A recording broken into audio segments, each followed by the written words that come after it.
This is your WMDX Daily News Roundup for Mad Radio 92.7 FM and 1580 AM in Madison.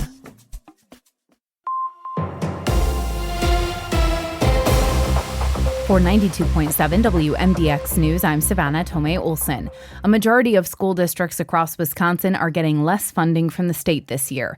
70% of school districts are facing a drop in general state aid, according to full data from the Department of Public Instruction.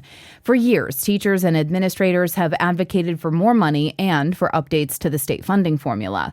The Wisconsin Policy Forum says per-pupil spending in Wisconsin has lagged behind inflation and behind the national average. Their researchers credit a 2011 change that dropped school revenue limits by 5.5%, a Republican-authored bill that became law under Governor Scott Walker. As they've been in charge of the legislature, Republicans have also focused on lowering property taxes. However, so many school districts are struggling to make ends meet that we're seeing record numbers of referendums on the ballot.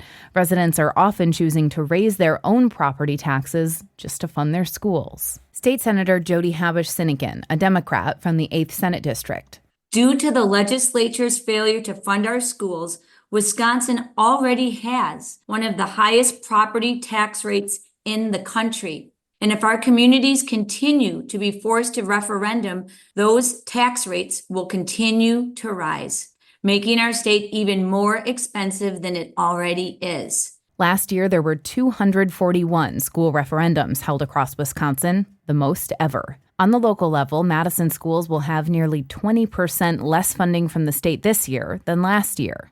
That difference totals almost $12 million. A district spokesperson told me they were expecting that, calling it a rebalancing, and they planned for it. But of course, residents passed huge referendums for MMSD schools last year, totaling $607 million. A bill that would increase penalties for sextortion is now headed to the governor's desk.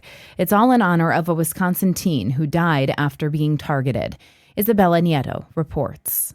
Braden's law stems from the death of a D.C. Everest High School student, Braden Bone, who took his life after being targeted by an organized sexual extortion ring. The legislation establishes sexual extortion as a new crime and imposes severe penalties, including up to a 60-year sentence if the extortion results in the death of the victim. The bill passage comes less than 6 months after it was introduced to the legislature by a handful of legislators in April. A spokesperson for Governor Tony Evers told WBAY in Green Bay that the governor intends to sign the legislation. For Civic Media News, I'm Isabella Nieto. Sextortion scammers often target teenage boys, and often they're overseas. According to the Center for Missing and Exploited Children, these crimes are on the rise. They get at least 100 reports of it every day. Here in Wisconsin, the State Department of Justice says they've gotten more than 400 tips about sextortion so far this year. And you can expect downtown Madison to be swamped tomorrow for the latest No Kings protest. There are hundreds of demonstrations planned across the country against the Trump administration. The earlier iteration of this protest in June drew about 15,000 people downtown, according to Madison police. There are dozens of them planned all over Wisconsin, from Anago to Reedsburg to Sheboygan. And the terrace season is coming to an end. Every year, the iconic Sunburst Chairs and Tables host thousands of people at UW-Madison's Memorial Union. The 2,000 colorful chairs will be put away for the season October 27th. We can expect them to be there about 6 months. This year, they came back out in April. I'm Savannah Tomei Olson, 92.7 WMDX News.